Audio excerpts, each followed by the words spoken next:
So, it is down to you and it is down to me.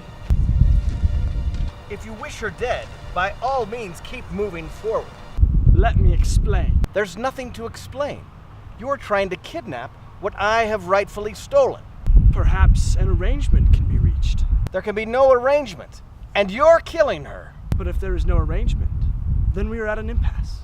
I'm afraid so. I can't compete with you physically, and you're no match for my brains. You're that smart, are you? Let me put it this way. Have you ever heard of Rich Higbee, Mike Brown, Hip Tran? Yes. Morons. What about Sean Talbot? Really? In that case, I challenge you to a battle of wits. For the princess? To the death? Very well, I accept. Good. Then pour the wine.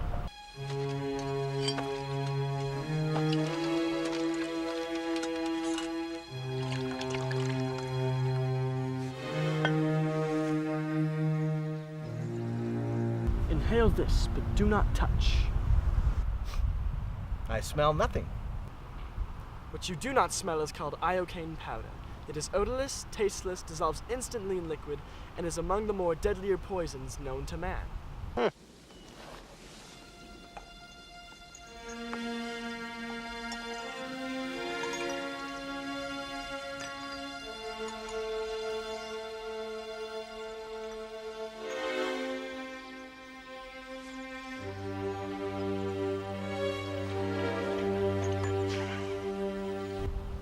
The Battle of Wits has begun. Where is the poison? It ends when you decide, and we both drink, and find out who is right and who is dead. But it's so simple. All I have to do is divine from what I know of you. Are you the sort of man that would put the poison into his own goblet or his enemy's?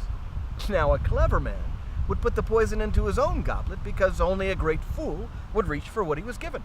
I am not a great fool, so I can clearly not choose the wine in front of you. However, you must have known I wasn't a great fool. You would have counted on it, so I can clearly not choose the wine in front of me. You've made your decision then. Not remotely, because iocane comes from Australia, as everyone knows. And everyone knows that Australia is entirely peopled full of criminals.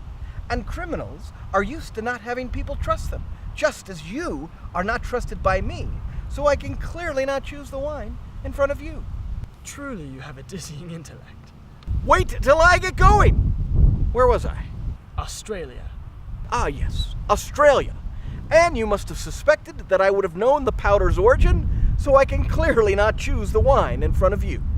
You're just stalling now. You'd like to think that, wouldn't you? You've beaten my giant, which means you're exceptionally strong, so you could have put the poison into your own goblet, trusting on your strength to save you. But you've also bested my Spaniard, and in doing so, you must have studied. And in studying, you would have learned that man is mortal, so you would have put the poison as far away from you as possible, so I can clearly not choose the wine in front of me. You're trying to trick me into giving something away. It won't work. It has worked! You've given everything away! I know where the poison is! Then make your choice. I will, and I choose... What in the world could that be? What? Where? I don't see anything. No matter. I could have sworn I saw something. What's so funny? I'll tell you in a minute. Let's drink. You from your goblet, me from mine.